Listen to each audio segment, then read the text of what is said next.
What's up, everybody? Everybody that is going to watch this after the live.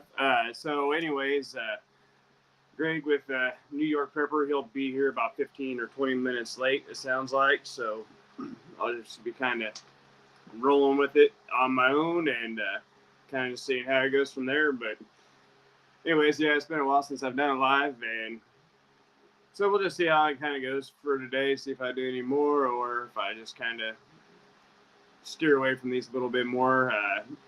The lives are just kind of they're fun, but they're just kind of a little bit more difficult to do because you have to for sure set aside the time and everything like that. But anyways, regardless of that, I'm just gonna kind of talk about like some fitness stuff and survival fitness and things like that while I'm waiting, and just kind of see how that goes. So I've been on a pretty rigorous.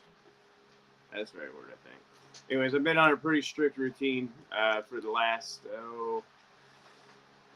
what's it been now? Since July, June. So, yeah, first part of July, last part of June. So, about 2 months now, I guess, is what I'm working on. Anyways, yeah, I'm working on about 2 months of it. And what's up, POTB? How we doing tonight? Yeah, I'm working on about 2 months of this program, I guess, that I've been on and trying to stay real strict to it. It seems to be working out pretty good. It's definitely, I've changed some things since I started at the beginning. At the beginning, I was super, super strict on it, and I was really hammering out like multiple workouts a day, and I was really like killing myself big time. So I kind of cut that back a little bit. I still do like walking in the morning, about 1.5 miles walk in the morning, kind of rough with the dog. And then in the afternoon, I do the same thing. Evening, I guess, rather, when I get home. About 8:30, 9 o'clock, whenever it starts to cool down, I can take the bulldog out. We go on about 1.5 mile, 2 mile rough in and kind of just scoot around the property, kind of see how that works, and let her get a good little walk in. And then during the noon hour is when I go to the gym, and I do some gym workout here in the evenings also, but it just depends on the day. But typically, I try to get in about an hour, hour and a half, pretty solid workout. So the way I'm doing these workouts, I'm trying to keep them, pretty well rounded, basically for like, I guess functional fitness would be the way I'd say it'd be. For doing stuff like cutting firewood, hauling water, all these type of things. So that's kind of how I'm doing it, and also I'm doing it in such a way that if I were ever to have to use any sets that I have to get somebody off of me or whatever, I'm going to be explosive, preferably. Hey, thanks, POTB, man. I'm trying. I've lost about 20 pounds, put damn near a half inch on my arms and almost a half inch on my chest. And a lot of it's real explosive type of workouts, movements, I guess, rather, just to try to maximize every move that I make. I'm not trying to lift real heavy right now. Maybe later on during wintertime, I'll try to lift a little heavier, but I kind of enjoy the lighter, more explosive lifting because I don't want to slow myself down any. I'm aging already, so with the age, you start slowing down anyways. So the more I can do to keep my hand speed up, the better off I'm going to be if I ever have to, do anything to protect myself or my family. Then the speed is going to help me out a lot more than just sheer power, because I'm only 5'11", 190, right now 198 pounds. So when I'm all done, I'll be about 190 pounds. Hey, Jennifer, thanks. When I'm all done, I'll be about 190 pounds. So extreme power isn't, going to be overwhelming for a lot of adult males. I'm pretty small in comparison to, a lot of adult males. So the hand speed the hand speed is more what I'm looking for, and explosive power. I've got, you know, in my mind, fairly decent power, anyways, and it's been a lot of years since I've actually got to see that at work, so that's still kind of questionable at this point, whether it's really truly that explosive or not. But now that my wife's on here, she'll get to hear it firsthand too. That I've been talking to a couple of guys that I've ran into that they have a gym in Great Bend, and so I may go ahead and visit up there at some point, probably in another month or two, depending on how things go and what my wife says now at this point. Hi, honey. But I was talking to him about doing some hard sparring matches up there. Maybe a light spar match at first, and then maybe a little bit harder spar match, because I don't really have anybody around here to spar with, really, other than my son-in-law. And I don't really like sparring with him too much. He's I don't know, like 40 pounds lighter than me, and he's stupid fast. So it's an okay sparring partner, but it's not as great as I'd like. So I'm looking into that just as a kind of a idea that I'm thinking about doing. So anyways, some of the other things that I'm doing with the exercises includes being able to like haul, like say 2 5-gallon buckets of water, well over 100 yards, multiple times. So basically, like farmer's carries is one thing that I try to work on.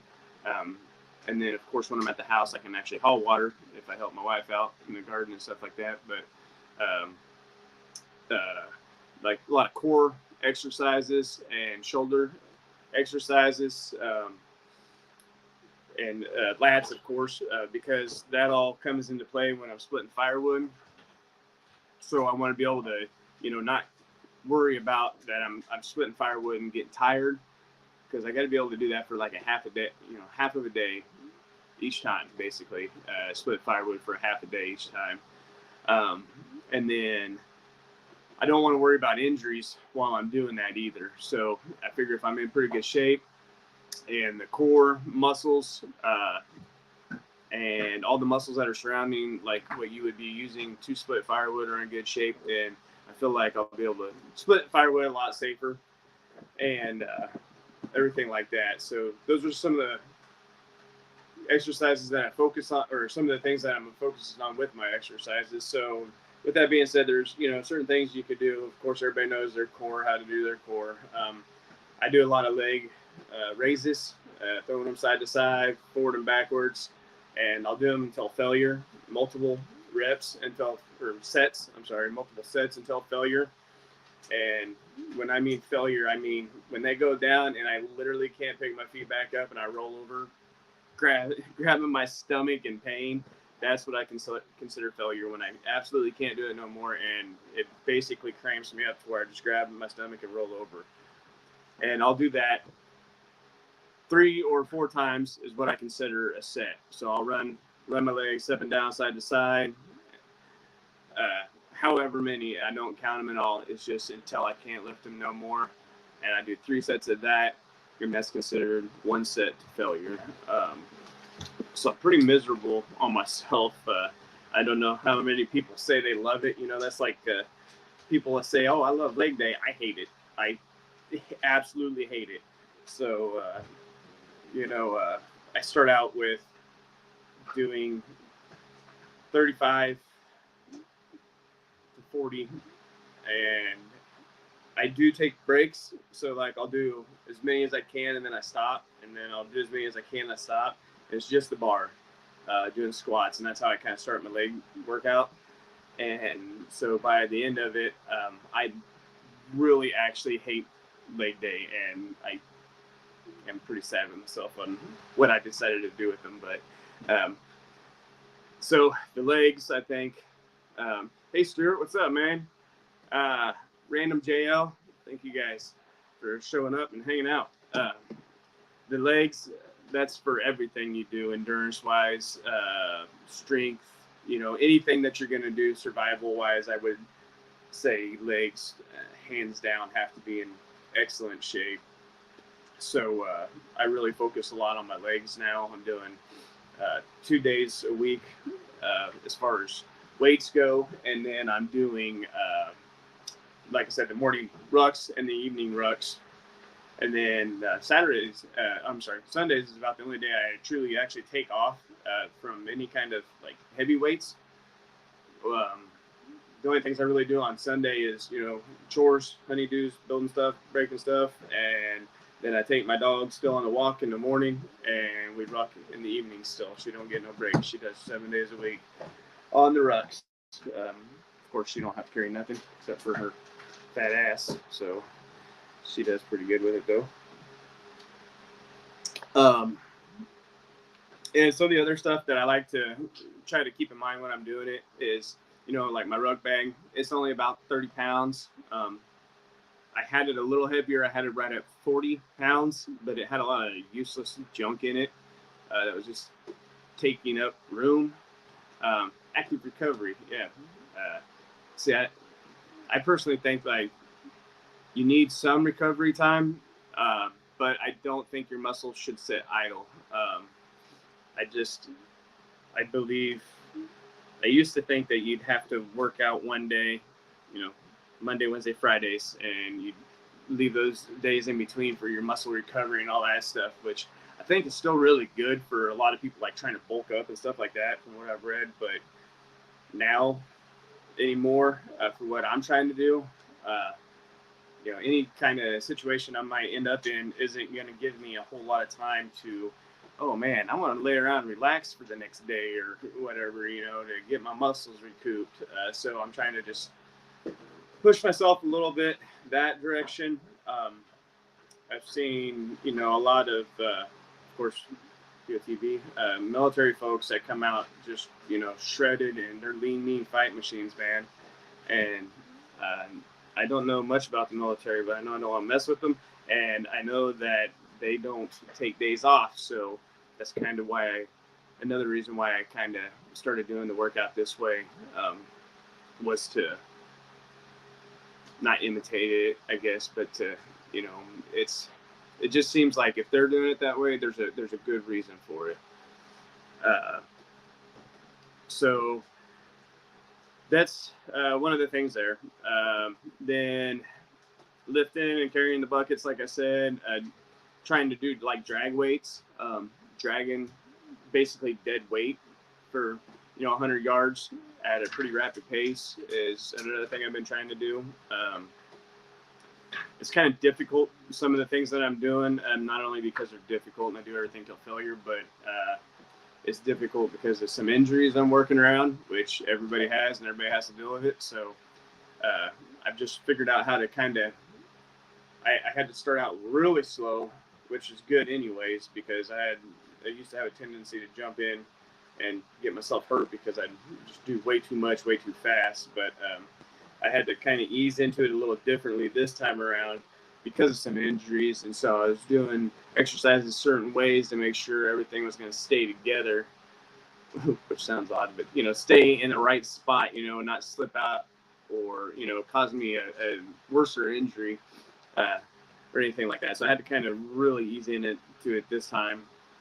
And so, like, one of the things I want to do more of that I have not done is, making like a 2-mile jog through the weeds and grass and stuff, like, through the fields, whether they're cut or not cut. Some of them are plowed.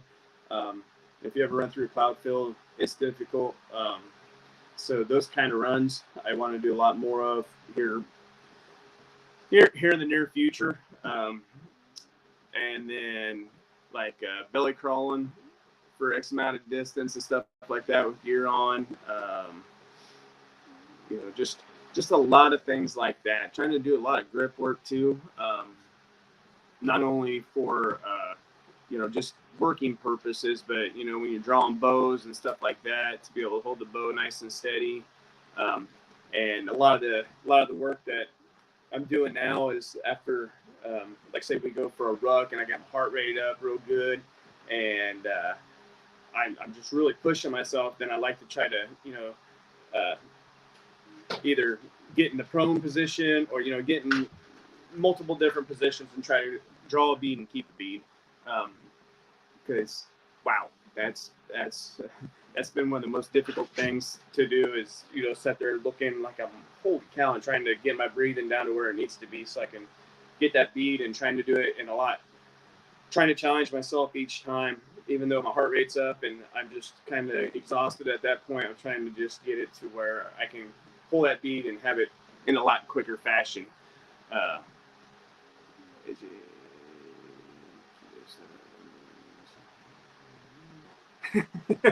Thanks, Stuart. Yeah, I know. I miss those daily drills, man. Those really kicked me into high gear at one point, man. That really gave me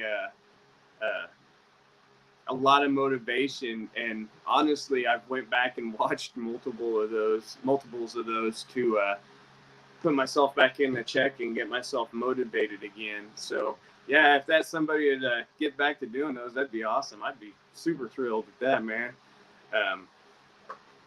I'd stop making these ones just because then I could just watch his and not have to. I can just kind of track my goals. But thanks, man. It's been an interesting journey so far, and I've got some before pictures and stuff like that, and I'm kind of interested to see, like, I've been kind of looking and tracking it to see what I look like now. So here in another 2 months, I'm going to be really interested because I'm really starting to see some definition in my abs, a lot actually, and my arms are getting a lot more defined already again, and I've put some, to me, noticeable size on them. I honestly hate a treadmill, but I could go an hour. Yeah, I hate treadmills, man. They are the most awkwardest thing ever. I cannot. I don't know. I'm not coordinated enough. I'm not smart enough. I don't know what the deal is. But I get on a treadmill and it doesn't go good for me, man. I just I can't get my feet timed down because it just doesn't. It's not natural enough. Now, like the elliptical, that's the like a little slidey thing. I guess I think I'm following you on that one. I'm pretty sure that's what that is. But you still push down on it. I do like those because it's a low impact. And you can really push yourself on them and get some really good outcomes on it, because once again, I like to do as much as I can to failure, and one of the main reasons on that is, from what I've read, if you go to failure and you just keep dropping your weight and you keep going, not just, I did 10 because it was heavy, then I do 10, 15, I don't even care what the count is, honestly. I just do it until I can't no more. I know where I can start at, and then I'll drop down 10 pounds, 20 pounds, just like I was doing tricep extensions yesterday. And I start out with 60 pounds, and by the time I'm done, I'm at 10 pounds, and I can rep out like 4 or 5 of them. And then I'm just laughing at myself because people walk by and they see 10 pounds, which is just this little weight, just kind of struggling to go up. But one of the reasons I do that is it's supposed to really help with muscle growth. But my main reason that I do it is because from back when I did box a little bit, and when I was ornery as a kid and I'd fight, man, you put out a lot of energy. You put out a lot of energy in a hurry, and I'm not one to want to just roll over and let somebody whip my ass. So I would do everything I could with every ounce of energy I could. So running my muscles to failure, I think, would help me in a situation if I got in a scuffle with somebody ever again, that I could, really truly push myself to that degree of, if I can move, I'm coming back at you. So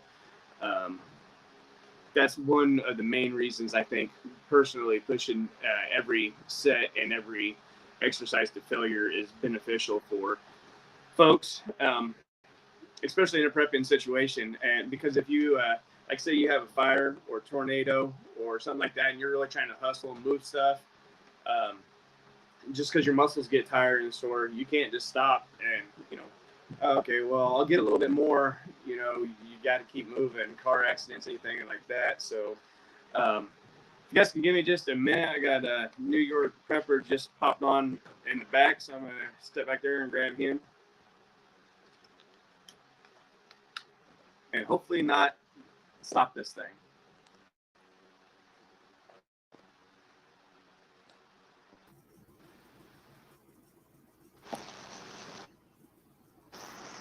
Oh, there we go. We made it. Okay, I was afraid I was going to accidentally hang it up and have to start all over again. How you doing tonight, Greg? Good. How are you? Not too bad, man. Not too bad. Appreciate you being able to join us. It was a hectic day. I didn't see your message until later. Yeah, sorry about that. No, it's fine, man. I was concerned I was going to be late here myself with all the people in the world that are extremely work ready. We've been down 9 people at the plant, and I can't find nobody that wants to work. So yeah, no worries. Doing a lot of shit. So, how's my quality? What's that? How do I sound? Do I sound good? Is my video good? Yeah, it's a little bit staticky, but I don't know if that's just my phone or what, or if it's staticky to everybody else. But Stuart and POTB, if you guys can kind of chime in, random anybody, and let us know if you can hear the crackling in there, or if it's just me hearing a little bit of crackling. I heard a little bit of crackling.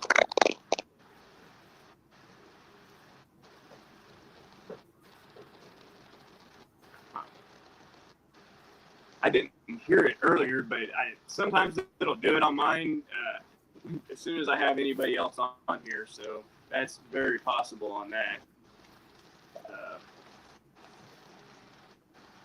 Now Random says we're 5x5, and PFTV says a little bit. So we could try. Just as you talk, I can kill my mic. Okay. All right, that sounds good. Yeah, whatever you want to do. Whatever you want to do, we can try it and see how it works.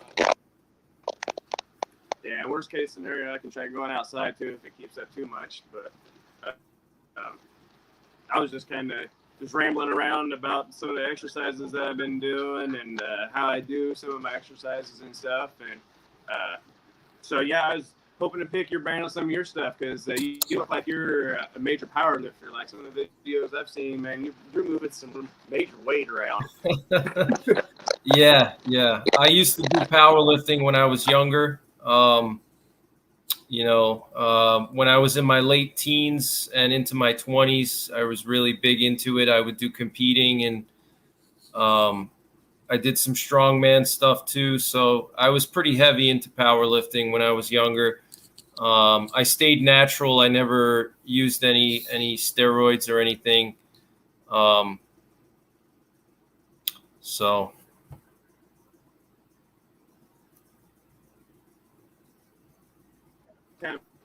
I had another phone there, and I just realized it's sitting there, but I think that may help with the crackling too. I just shut it off.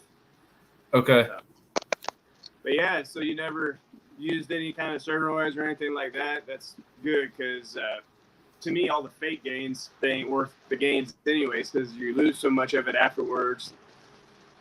And plus, what it actually does to your body in general, anyways, I don't think that it's really truly worth any of that. So. Yeah. I mean, if somebody takes it, that's their choice. For me personally, I just wasn't my thing. I didn't want to. I felt the risk of damaging my body just wasn't worth it. But I have nothing against people who take it. That's their choice. But it's definitely something that's going to harm you for sure.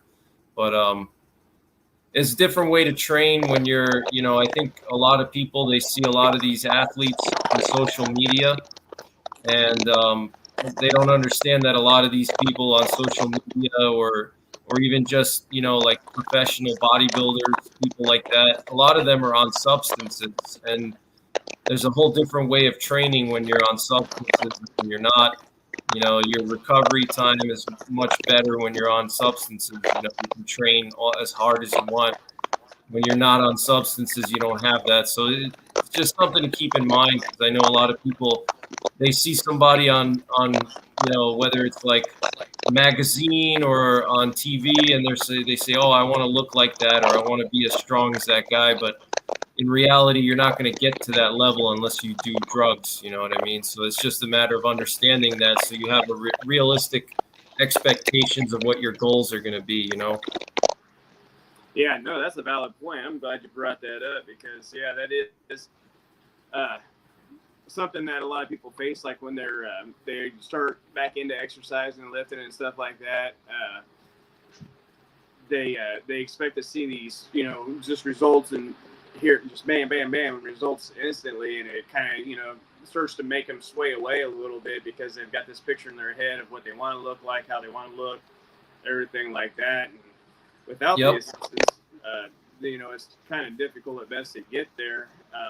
And then just like POTV got there, he was thinking about it, looks like, but he got his levels checked first. Now, I do have a buddy at work that's taken, what is it, TRT, testosterone replacement therapy.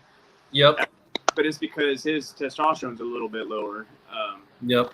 So they put him on there, and, to help him to be able to become more physically fit again. It's unfair battle if your levels aren't where they need to be, and you're trying absolutely to do something. But yeah, that's I've trained around people that I'm certain were on them at one point, because we were all pretty well the same age when I was younger, and the gains they were making in a month was taking me 6 or 8 months to struggle along behind them. So I'm like, yeah. And plus they'd start like just getting real super veiny and like pimply and stuff. But yeah. So like, how do you, with your training, how do you run yours then with like splits and stuff? Do you do like arm day, back, biceps, triceps, chest, legs, or do you do like a circuit training type of thing? Or yeah, as far as splits go, I'm not super formal with my splits like I used to be. But I always try to space it out in a logical way, so I get enough recovery time between big muscle groups. Like, for example, if I do squats or legs, I always make sure that I have a couple of days rest before I do that. I'm not going to do any heavy back training or any deadlifts, close to a squat day, so I just try to spread everything out so I get enough recovery time between major lifts, but I don't train super formal like I used to. I kind of just go by how I feel. It's kind of weird, but that's how I've been doing it for the last few years. It's just because it's hard for me to stick to an actual schedule like Monday, Wednesday, Friday back, or Tuesday, Thursday arms or whatever. It's hard for me to stick to something like that. So I kind of just go by like instinct, based on my time availability, and I just try to space things out, make sure I'm recovered between big lifts. That's the big thing, is if I'm going to be benching, let's say I know that tomorrow I want to bench, I make sure the last couple of days I didn't do any kind of triceps or shoulders or anything, so I'm fresh when I go into benching. Or if I'm doing deadlifts, I know that I didn't do legs for a couple of days at least, so I'm fresh when I go in. So that's really the big thing for me, and I stick to the main lifts. I just do mostly weights, and then I do some cable stuff, but I stick to the main lifts. I don't train as heavy as I used to. I mostly do like reps, between 8 to 20 reps on everything. I occasionally go heavy, like maybe once every month or two, or less, even once every 3 months. But I mostly just do reps these days. But that's kind of in general how I do it, so yeah. Yeah, so yeah, that's a good deal there. I try not to. At some point, I'd like to go heavy again a little bit, carefully.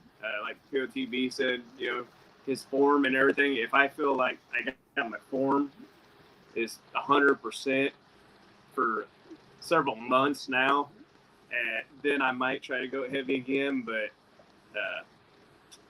I just don't know if I want to, because I just always worry about injury, I guess, when I'm doing it anymore. And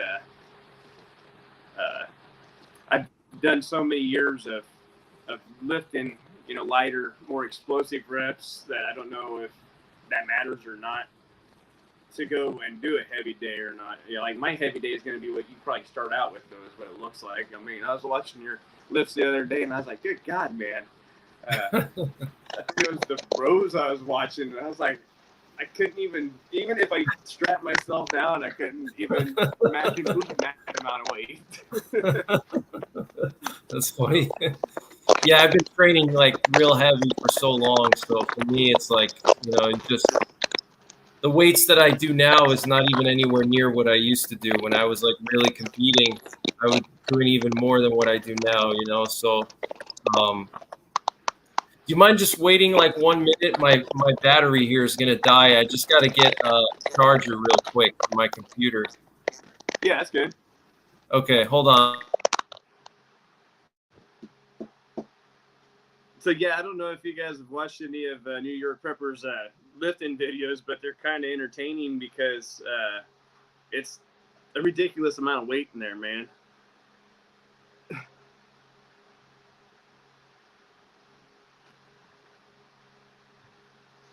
Let's see here. The big lower body seem to benefit me the most. Yeah, sort of the same with me, man. I've been trying to do a lot more legs and stuff like that, and it's mainly a lot of it's just because I neglected them for so long. But man, I know I don't look that old, and I really ain't that old. I'm only 45, but man, my joints and stuff sure feel kind of aged when you get done with a hard leg day. My muscles hurt, and then I'm like, dang it, man, my joints kind of hurt too. So the legs to me are very important right now. Once I get them back up to where they need to be, then I'll probably start backing off of them a little bit, and start focusing a little bit more on other lifts and stuff like that. There you are. Got your charger in? Yeah. Thanks for waiting. Oh, yeah. Johnny Bravo. Oh, man, I ain't seen that in a long time there, man. Johnny Bravo. Everybody wants to be Johnny Bravo. Just may not want to look like him. So what do you, I basically just kind of wanted to interview you over all your lifting stuff, just to pick your brain on it. Like, so what do you, your motivational music or whatever, what gets you to where you're ready to start slamming weights around, or is it just, you just go there and your mind's already ready? I used to be big on the music, but I don't really listen to music much anymore. I guess I've just been doing it for so many years. I don't even need music to get psyched up. It definitely helps, but I don't use music, but I used to when I was competing. When it comes to like a big lift, if I have to do like a big lift, I actually don't like music because it kind of sometimes it can mess up your focus, So I like to be really focused, and if I have like a lot of music or stuff around me, it kind of breaks my concentration. I really want to focus on making sure I have everything, tight, my form, and just getting mentally ready. And if I feel like if I'm listening to too much music, it messes up my focus.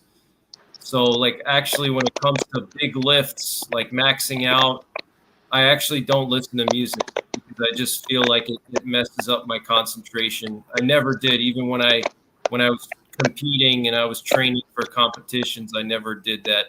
Only I would listen to music if I was just like pumping out reps, and it doesn't really matter. I don't need to be super focused because I'm just doing reps, Then yeah, that I don't care about music. That's my take on it. So. Okay, that's pretty interesting. I never really thought of that. Maybe next time I go to try to actually max out a little bit, I may just try to kick the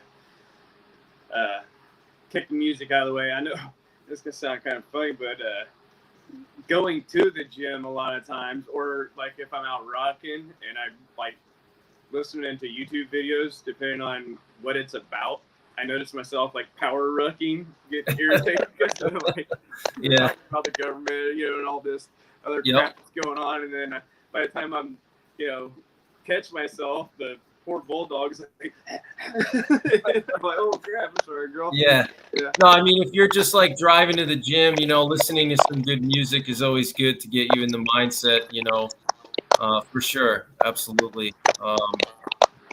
Yeah, you don't want to put something on that's going to make you want to go to sleep or kind of make you feel more relaxed, you know. But I've seen people get too psyched up too if they, you know, if they listen to like some hardcore music, they get too psyched up, and it actually harms their lift, you know, because they're too psyched up and they're wasting energy on you know, before they even make the lift, they're wasting energy, you know, like just screaming or, you know, having slapping, you know. Yeah, exactly. Yeah, it's just I never really did that. It never really helped me because I always thought I want to conserve all my energy for the lift. You know, I don't want to waste it screaming, you know what I mean, or something like that. Yeah, there was a screamer in the gym the other day, and I couldn't help but start laughing, man. I was like, he's over there, and he started slapping himself, and Yeah. you know, laying down, and pick himself up with the bench press bar, and just slam himself down, and then as soon as he started lifting, he's like, I'm like, holy shit, dude. Lift it for me too. Come on. Dang, man. Yeah, yeah, I never did that. So, man, it was humorous. I couldn't help but I should kind of an that's ass. funny. I usually don't mess with people when I'm in a gym, but I started kind of mocking him a little bit. Yeah. But just, I don't know. It was bad shit enough, but it was a good thing I did because then we started talking and kind of going back and forth. Random JL's wanting some suggestions on upper body strength. You want to go ahead and get some first, and then I can key in on it, or? Yeah, sure.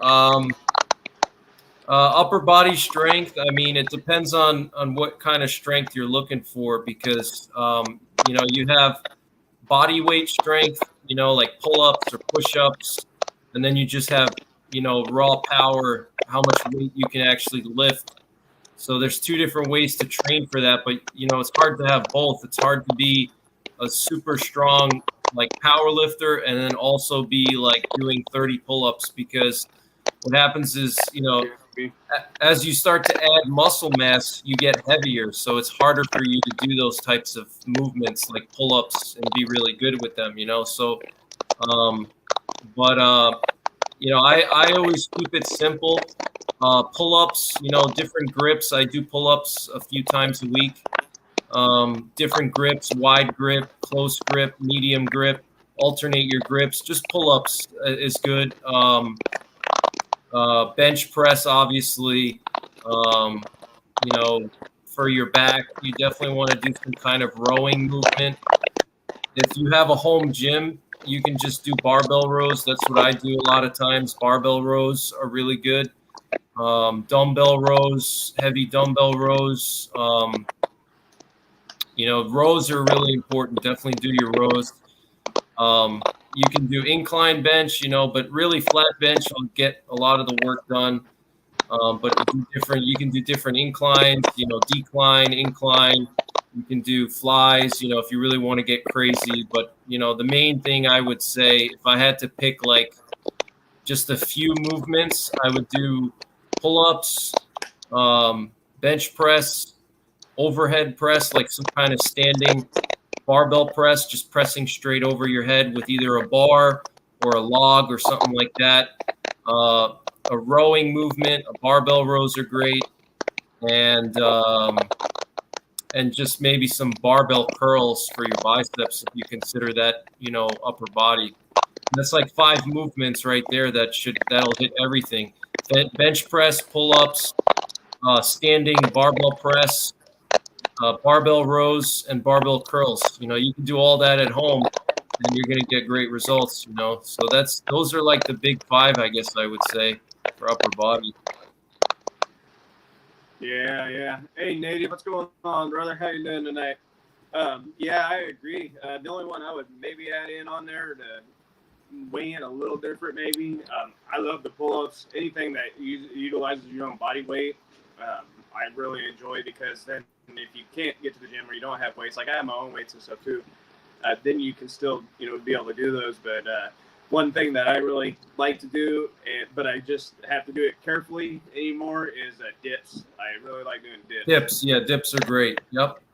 They're a good way, depending on how you do them, it's a good way, to pull your rotator cuff apart. But oh yeah, if you go too deep, if you go too low, you go too deep into it, that's how you can hurt your shoulder. You don't want to go too low, Right, and that's something with a lot of things I've noticed that people are doing, is just the real too deep of movements, because I guess they're thinking that you just get a full range of motion, but it's actually the angles are just too bad. It's not exactly.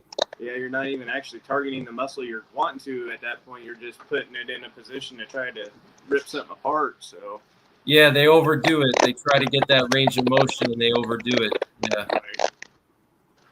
Yeah. Hey, Farmer Son, what's going on, man?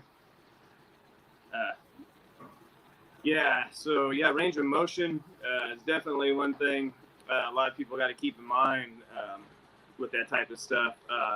But basically, with any of these movements that you're already talking about, those are all good, like prepper style movements in my mind. Yeah. Because the things that you're looking to do, split firewood, haul firewood, hauling water, possibly dragging folks, whatever you got to be doing. All those movements are great for that type of stuff, and that's kind of what I was wanting to hope to shoot for. Yeah, absolutely. Yep. What about like nutrition? Once again, like you lift a lot heavier than I do, so like what kind of nutrition and proteins are you looking at, or do you just kind of wing it, or is there like a guideline you try to shoot for still, or? I try to do. I don't count every single gram of protein I eat, or I don't count calories or anything. What I do is I try to have 3 meals a day, and I just have protein in each meal. I usually have egg whites for breakfast, like a dozen egg whites for breakfast with, whatever I want to put on the side, toast or whatever. Then for, let's say, lunch or dinner, I'll have some kind of meat of some kind, whether it's fish, chicken, beef, whatever. It changes every day. And then at night, before I go to bed, I'll have a big bowl of a Greek yogurt. That's usually what I eat most of the time. That's basically my diet, right there. As far as like supplements go,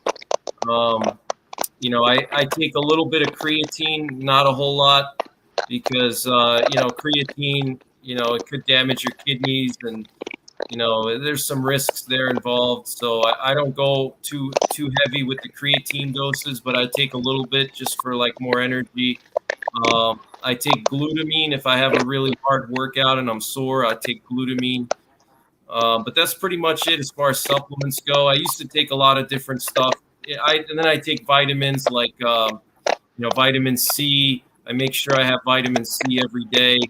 I eat a lot of fruits. That's really important. The vitamin C is critical just for overall health and longevity.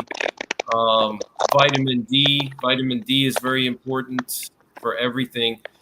And then zinc is another one. Zinc is important for testosterone production too. You have to have zinc. Yep. Yeah, zinc is critical. You need to have zinc in order for your body to synthesize testosterone. You need a little bit of zinc. So zinc, not a lot though, because zinc is very toxic if you take too much. So I take a low dose. I only take like 10 milligrams of zinc a day. That's it. And then that's what my diet looks like now. And then sometimes I'll have protein, whey protein if I'm, a little more active or I've done a bigger workout. I'll take some whey protein. I get like the all natural whey protein. And that's pretty much it. I keep it simple, So yeah, I try to rotate the meat sources. It's important not to have the same type of protein sources all the time, because, you know, the way your protein works is that you need to have a variety of different protein sources. So this way the amino acids fit together and it forms a complete protein that your body can use. Like if, let's say, all you eat is like beef all the time and you don't have chicken, or let's say you only eat chicken. Like I see a lot of guys that get first into lifting and they just buy like pounds and pounds of chicken, and they eat chicken every single day, breakfast, lunch, and dinner. And they think that they're getting a lot of protein in, but their body's not actually using a lot of that, you know, because the way protein works is it's like Lego blocks. You have to have the right blocks and they have to fit together for your body to use them. So if you're just eating chicken all the time, or you're only eating beef, or you're only eating whatever, you know, your body's not going to use it. So that's why I have a variety of protein. Like I always eat the eggs in the morning, because eggs have the best type of protein your body can use every single gram. And then for like dinner, I always rotate between different meats, you know, like chicken, fish, beef, pork, you know, I'm always changing it up. So that's something to keep in mind, you know. Yeah, another thing, that the eggs, I can't remember the exact vitamins that are in there, but I know a lot of them are very like probiotic and extremely good for you. Apologize to you guys in the chat. I can't put any on screen like I want to, because this phone is still jacked up, so I can't touch anything and put you on there, man. We got Native and all kinds of people put stuff in here, so I was wanting to be able to do that. But I tried it earlier and it just blew my screen up really big. So, yeah, but I'm really glad you mentioned that about zinc. I didn't realize that was zinc at all. Yeah. I heard that with some other things, but never zinc. Yeah, and especially if you're an athlete and you sweat a lot, like if you're, you know, let's say you're working out 4 days a week, 5 days a week, you sweat a lot, you lose a lot of zinc through your sweat. So you have to replace that. And yeah, you get some zinc from meat sources, usually like beef has a lot of zinc. But, you know, to really make sure you're replenishing that zinc, it's good to take a little bit, you know. You don't have to do it every day, but it's good to take it, you know. Right. Random Jail's asking about organic protein powder from Costco. Ever tried it or heard about it? I haven't, because I don't have a Costco around here. But I haven't tried it. No, I use this stuff called trying to think. It's like natural way, or I forget the name of the company, but it's like it doesn't have any soy or any of that stuff. It's a little more pricey, but I think it's worth it, you know. Yeah. Now I've seen some of the controversy on soy. I try to avoid it though, me preferably, just because soy, man. I don't know.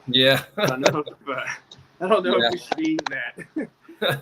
No. Lowers your testosterone, but any of that all organic stuff, it may have the soy in there. I just read the ingredients on it and try to check it out. I'd been taking a protein from the Dollar General that we have here, and I was actually kind of impressed with it, honestly, with the sodium levels and stuff like that. But yeah, then I started reading the ingredients and I seen it had soy in there. So, what they do is they add this. There's a specific type of soy that they put into every protein powder. Usually, it's soy lecithin. Yeah, and it's not actual soy. What it is it's like the fat from the soybeans, you know. And from what I understand is that they add that soy lecithin to the powder, to the whey protein, so it doesn't stick together, because like whey protein by itself, it'll stick, you know. So to keep it from getting all stuck together, they take like it's like the fatty, I don't know if it's the fatty part, but it's like the fibers, you know, like the fibers from the actual soybeans. Right. Like if you were to dry out the soybean and you just get like those fibers, that's what it is. And so they add that to the protein powder to keep it from caking up. And, you know, I don't know if it has any actual soy in it because it's just the fibers. It doesn't have the soy is mostly gone, but some people think that that could, have still some remnants of soy in it because it's still the fibers, Right. But I don't know. They have to do more research on that. But yeah, you want to stay away from like soy protein for sure. It's like soy protein, soy milk, any of that stuff. It's not good because what happens is your body thinks that it's an estrogen. Basically, the soy is a phytoestrogen, so it behaves like an estrogen in your body. It binds to your estrogen receptors. So it's like it's like artificial estrogen, basically. Your body thinks it's estrogen. And so you get the bad effects from that, fat retention, I don't know what else, diminished, libido, whatever, lower testosterone. Right. So, but yeah, I know back in high school, they used to try to pitch that to us. They said, oh, whey is really good because it was a fast absorbing, but you want to take soy with it because it's a slower absorbing and everything like that. And then the more I've learned over the years, and especially in the last year alone, is that the the protein breaks down in your body for like 12 hours after you eat it. You still want to mill if you can right after you lift, but it kind of matters and it kind of doesn't because that protein synthesis happens for 12 hours after you eat it. So right. It's that whole slow and fast acting protein isn't really that useful if you just eat properly. Yeah, exactly. Yeah, if you eat properly and you rest enough, you don't overtrain, then you should be okay. I mean, if you wanted something slower, then you go with a casein protein. That's why I eat the yogurt before I go to bed, because the yogurt is all casein. Milk, anything derived from milk protein is casein, and that's like a slow absorbing protein. But yeah, soy, I stay clear of that for sure. Nice. I think it's actually even been proven bad for women too. I heard it can mess up women's hormones and stuff too. So. Oh wow, go figure. Yeah. Hey, Prepper 101, what's up, man? Thanks for coming over. Booster shots coming soon and lockdowns near you. Yeah, see, that's another reason why I'm trying to get in shape. That way, if they want to try to lock us down and give me a booster without my what is it, approval, then I can argue with them a little easier.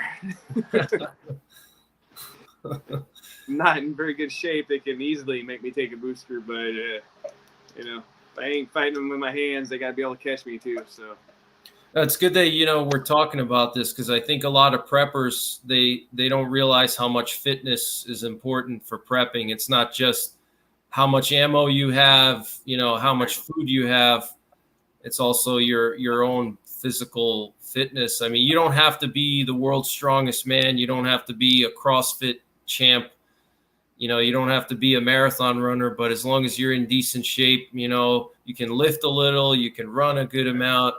I think it's good to be like well-rounded. Like when I was younger, I was focused mostly on the strength aspect. I was competing in powerlifting. So I was up to like 300 pounds body weight at one time.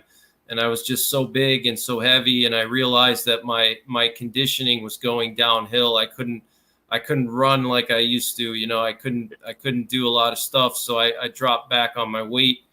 But I think being well-rounded is good. Like you want to be strong, but you want to be able to run too. You can't it's not good to be like one thing, especially for like preppers.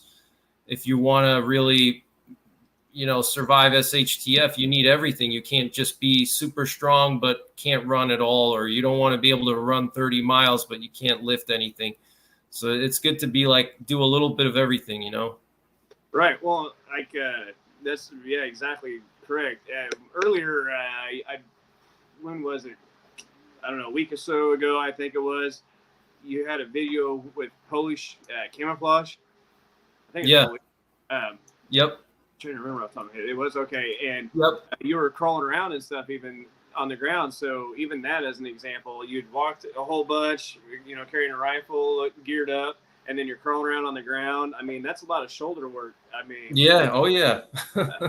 That's just, even, you may not be, fighting people or the zombies or whatever, with that type of stuff. But you know, like I sneak around even deer hunting and turkey hunting once in a while because I like stock hunting. So, you know, those kind of movements, it pays off. Yeah, it's a workout. Yeah, for sure. Yeah, you would be surprised, like crawling on the ground. You'd be surprised how much you get winded doing that, you know? Yeah, yeah, and then crawling to kneeling to standing up. And, you know, yeah. Boy, a lot of people, I don't know if they think about it much, but even 30 pounds on you. Oh, yeah. And you go from a laying down position to kneeling to standing, that actually takes a pretty good little push on top of it. Yeah, absolutely. Yeah, Farmer's Son says he loves camo vids. I do too, man. Every time you put them up, I really enjoy those. Thank you. Yeah, they're some of the most fun. I love doing it because I love to see, because you know you buy camo, but if you don't test it out, how do you know it works? You know what I mean? Like, right? Yeah. It might look good on the shelf or in the magazine, but in your area where you live, you know, there may be different trees or different shades of green that don't fit the same way. So you have to test it. I mean, you know, you see what works the best. And to have it on a camera like that really points it out, because you're like, oh yeah, this looks like it matches, or it feels like it matches, you know, matches the background good enough. Because for me at first, camo was camo because all I had to do was have a broken pattern. It didn't matter if it was, you know, pink and yellow. Deer right. Broken pattern. Turkey is the only ones that was a little bit more difficult because their eyesight's so good. But yep. As far as deer went, any kind of broken pattern, and as long as your scent was out, you're pretty good. Yeah, deer. Yeah. I mean, the camo eye test is more for like SHTF, you know. Exactly. Yeah. For deer, I think even solid colors for deer. I think, at least in my experience, anytime I've spooked a deer is when I move. You know, if I'm just sitting still, I've had them walk within like 15 yards, and then they don't even know I'm there until I move or something. And then as soon as they see that little movement, and then that's it, you know. Yeah. No, you're right, and that's something I started trying to focus more on. Actually, watching some of those camo videos and stuff was, okay, you know, I need to know my patterns a little better and know how to actually blend in a little better. Sorry. Yeah, they're fun to do, because then like you get home and you look at the video and you're like, oh wow, you know, like you can actually see what it looks like. It's like exciting for me when I get home and I go through the videos and I look, I'm like, oh wow, I blended in here, you know, this is cool. So it's like exciting. They're some of my most favorite videos is the camo tests. I love doing them. It's very fun. Yeah. Native says deer here see in black and white, so that makes sense as to why the colors really aren't too much of a big issue then. Yeah, they say shades of gray or whatever, right? Yeah, that makes sense. I know they like headlights, so they see that color that shade real good. You know, the thing is like I'm kind of skeptical about that though, because like I know anytime I wear orange, I never see deer, or I always spook them. But when I have good solid camo, I always see more deer. So I'm not sure. Maybe because like the orange is like a big blob on you and it's not broken up. But I don't know, for some reason, like the orange, I don't know. I've never had much success with it as much as camo, you know. I don't know. Yeah, I always just blamed it on the season. Like, well, they know it's deer season now, so yeah. Yeah, oh yeah, they definitely know for sure. We sit out here in the yard, my wife and me, and we'll have a bonfire, music, talking, you know, whatever, making all kinds of noise. And I'll walk up in the front yard, and I walk out there at all during deer season, and if there's one little pebble that makes a noise, they yeah, it's true. Yeah, it's like that way here too. Is that the elk the same way? I seen you were stalking some elk the other day. Oh yeah, no, I mean the elk. You know, the elk are a little different. They don't seem to be as they don't run away as much, you know. Right. But they're very quiet. You'd be surprised with elk. You would think they're such a big animal that you would hear them moving, you know, but they're super quiet. Like you could walk right up to one and not even know it's there. Like I've had times where like I was looking for sheds this past spring. I was looking for sheds, and I was in like this area with a lot of willow trees. And you would think with all the willow trees, you'd hear them moving around and, you know, making noise in the brush. And I'm kind of just walking through these willows, following like an elk trail, hoping to see like an antler that would fall off because they brush their antler against a willow and it falls down. And all of a sudden I'm walking and I hear like this like huffing noise, you know, kind of sounds similar to like a horse. You know how horses make that noise?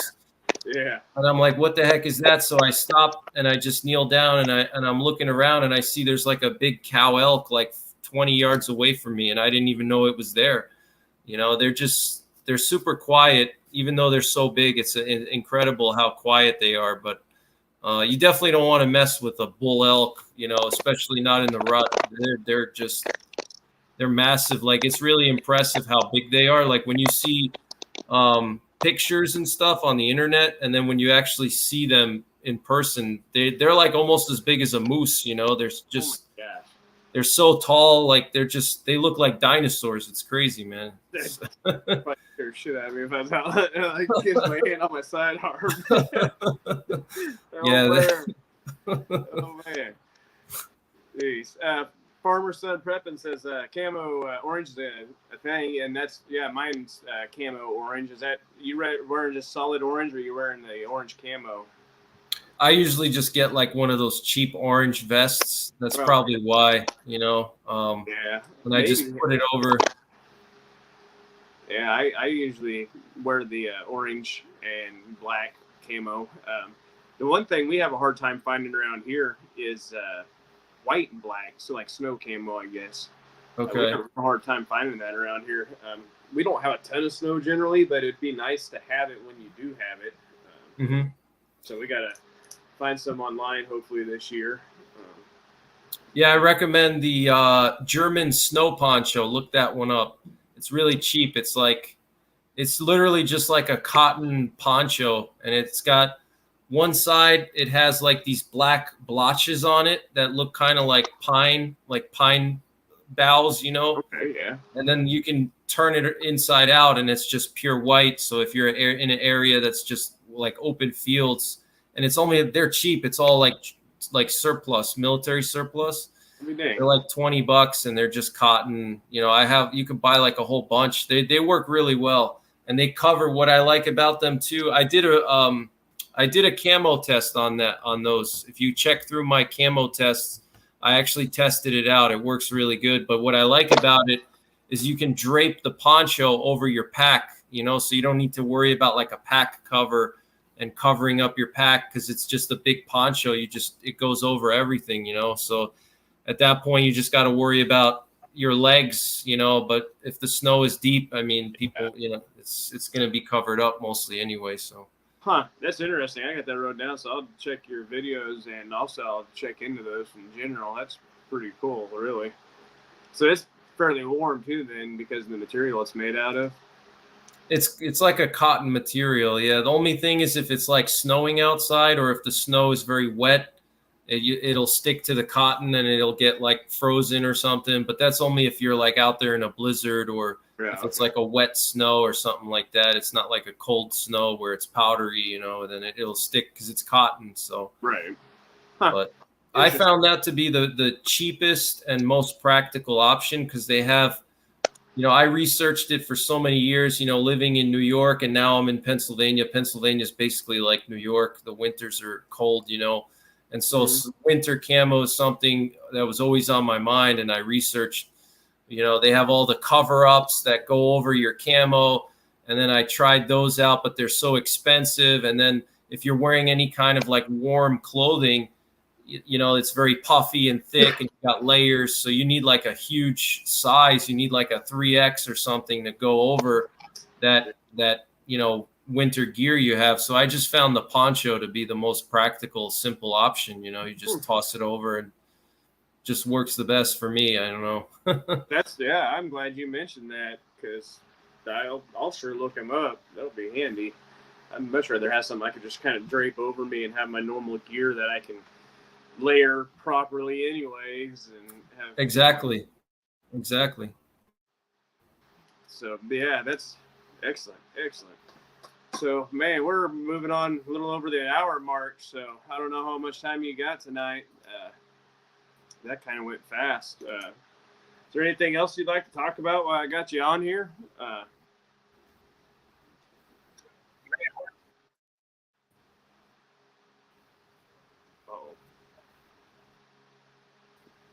still there? Oh, lost your, we lost your I'm mic. sorry. Oh, there you go. Said. Yeah. I didn't hear what you just said. Oh, I said we're just a little over the hour mark. I don't know how much time you got tonight, but is there anything else you'd like to touch base on real quick while I got you on here? Or? I mean, nothing in particular. Any other questions about working out or anything else you had in mind, or there's nothing else I can think of? Yeah. Here. Oh, how do you feel like about the HIIT training, the high intensity training, and training like that? What are your thoughts on that for like prepper style of? I think it's pretty good. You just have to be aware that you're not going to get really strong off of it. You know, it's more like kind of combining cardio with a little bit of resistance. You know what I mean? Right. So if you're trying to build strength and mass, that's definitely not going to work super good. That's more, I would say, for like, you know, just conditioning. And I think it's definitely good to do for preppers, just for general fitness. I think it's great. But if you're trying to get stronger and you want to lift more, then it's not the best choice. You know, the only way to get stronger is to lift heavier. You know, it's just as simple as that. So, right. So lower reps on that then probably. You could do lower reps. Yeah. Another thing too with heavy lifting, you have to be mindful of, and this is why I don't lift heavy that often. Like I was telling you, is that you have your central nervous system will actually get fried if you lift heavy all the time. So like, you know, when I first started powerlifting, I thought I had to do like very heavy weight all the time to get strong. And then I realized I was actually starting to get weaker after a couple of months and weeks. You know, I would start to get weaker. And what happens is when you lift heavy, it's a lot different than when you lift lighter. Your nervous system is actually doing most of the work. So it's all your fast twitch muscle fibers.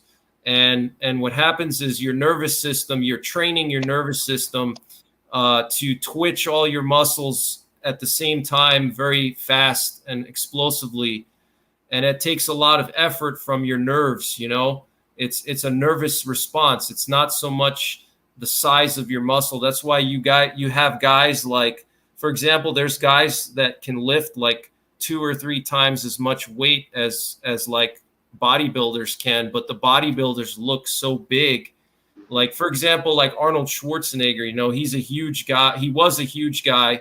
He was very strong, but there's guys that were smaller than him, lighter and looked smaller, that could lift more than he could, you know, because he was a bodybuilder.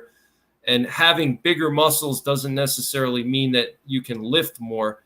You know, it obviously helps, but it's a lot of it is your nervous system and your muscle fibers. And if you overdo it, your nervous system burns out. And what they say now is that you should only go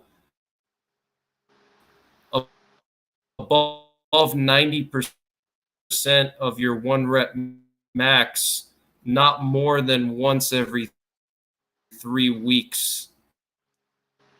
So 90% of your 1 rep max, like, so if your 1 rep max is 90% of that, so that's something that through your rep, like when you're powerlifting, you do something that's known as periodization, where you start with like, you set up like an 8-week program. Like first 2 weeks, you're doing like 15 to 20 reps. Next 2 weeks, you go 12 to 15 reps. Next 2 weeks, you go 10 to 12 reps. Next 2 weeks, you do 8 to 10. And so you're kind of slowly building up to that, you know, heavier weight, starting with the light weights. And each week you add more weight and you lower the reps. And by cycling like that, you prevent the overtraining, you know? Wow. Okay. That's very interesting. I'm glad you spit all that out there, because I might have to rewatch that and take a little better notes on that. Because at some point I would like to lift a little heavier just to push my muscles, over. Right. I can get the gains, and then go back to a little bit lighter lifting and stuff like that. Yeah, just in a very, yeah. They're saying that's damn good info, man, and I agree. I really appreciate that. So. Yeah, no problem. Yeah, basically just, in a very simple way, cycle between, let's say, let's say you do 2 to 3 weeks of light weights, more reps, light weights. Then you do 2 weeks of moderate weight. It's heavier, but it's not super heavy. And then you go to your heavy weight. You do that for, let's say, a week, and then you go back to your light again. So, you're cycling light, moderate, heavy, light, moderate, heavy. And you're doing that every couple weeks so you don't overtrain, and that's kind of what I do basically. So. Okay. All right. What about main foods you would put back just off the top of your head real quick as far as high protein or, stuff that's going to help you maintain your muscle if grid goes down, 100% down? What's your go-to items to help you maintain muscle? Yeah, honestly, I have a lot of canned beef and canned chicken, and then I also have a lot of freeze-dried chicken and freeze-dried beef. That's pretty much my staples for now. And then I have a bunch of whey protein. So that's kind of what I have. You can get there's some good deals on canned stuff. I have canned stuff, and then I have freeze-dried stuff. Freeze-dried stuff is more expensive, and it takes more time to prepare. So I like to have the cans because if, let's say, there's a short-term situation and I need some food, I don't have to boil anything. I don't have to open this whole big can. I can just rip the can open and start eating, Yeah. So I have mostly chicken and beef. And some whey protein. That's mostly what I have. And then another thing that has a lot of protein I forgot to mention earlier is actually whole grain pasta. If you get the whole wheat pasta, it has a ton of protein in it. Believe it or not, it's got I think it's 8 grams per serving, and the serving size is really small. So if you have a bowl of it, you're gonna get 70 grams of protein just from one bowl. Yeah. Plus, it's got fiber and nutrients and everything. So I have a lot of that. I have a lot of the wheat pasta, and it's cheap. You get a box of wheat spaghetti. It's $2 a box. Yeah. So. Yeah, that stuff's filling. Way more filling. First time my wife made that, man, I did my normal, just slopping it on a plate, big old heaping bowl of spaghetti, and I sat down and started eating. I'm like, holy cow! That stuff, man, it stacks up. Yeah, it tastes good too. I think it tastes better in my opinion. Yeah, Random JL. Yeah, beans is a big one I stack because it's super cheap and it's a good source of protein, I think. Oh yeah, for sure. So I stack that. But yeah, as far as the meats and stuff go, we got a lot of canned meats and everything like that for the proteins. But yeah, we try to stick to a lot of other things too, like the pastas and beans, and look for all them ones that get you that beans are that good. Yeah, complete proteins. So I think that's about it for tonight, man. As far as the questions I had, you've knocked it out of the park with answers. Did we ever go over fish oils while we were going over supplements? I knew we hit zinc and stuff like that, but I can't remember if we moved on before we hit the fish oils or not.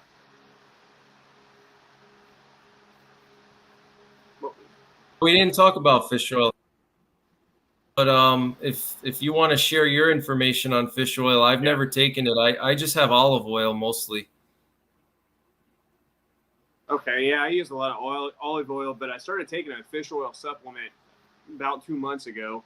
Now I can't speak volumes on it yet because it's only been a couple months, but the amino acids in it's what's supposed to be a major thing in there for it, and so I'll kind of keep tabs on it a little bit to see if I think it actually has helped any or not. But I'm about 2 months into taking them. I'd like to get about 6 months into it and see kind of really if there's any true benefit to it. Because right now, I can't actually tell that there's real benefit. But yeah, it's supposed to help your muscle recovery, and it helps your good cholesterol too, your HDL.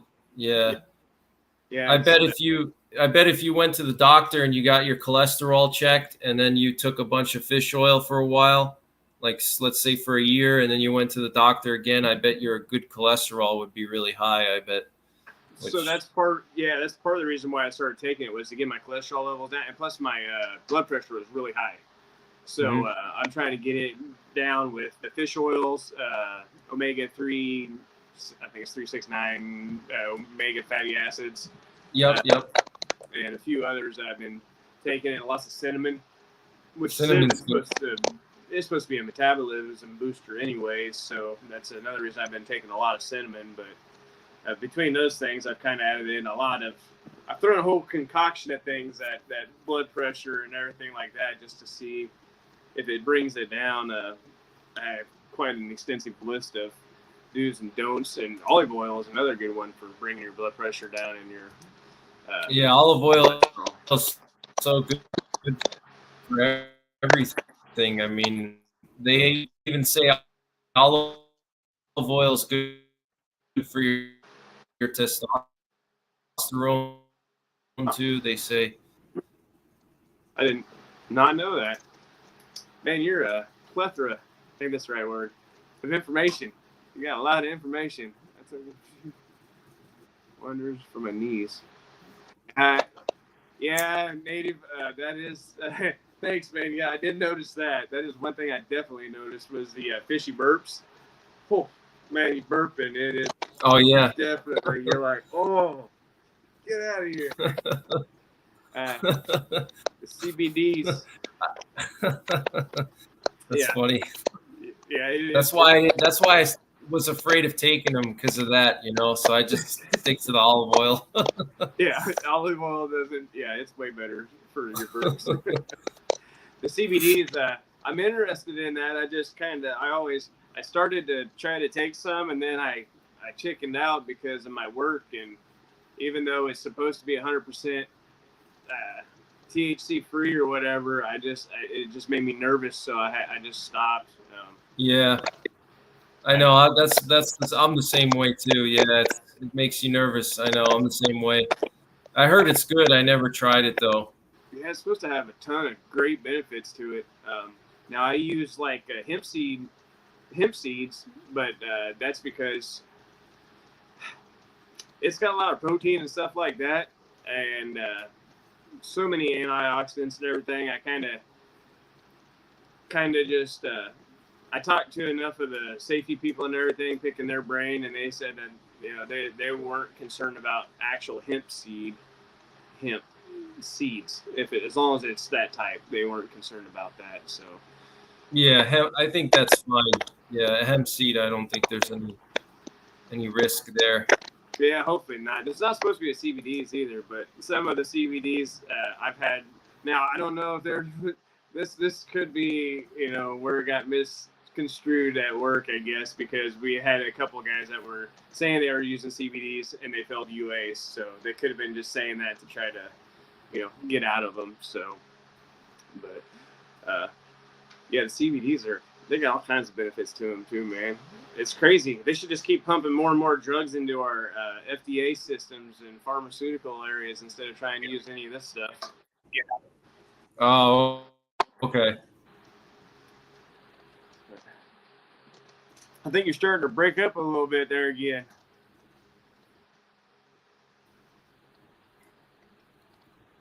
Can you hear us?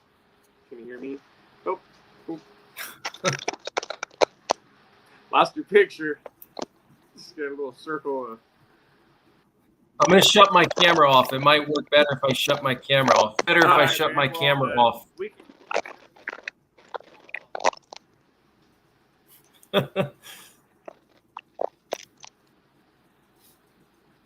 Got her?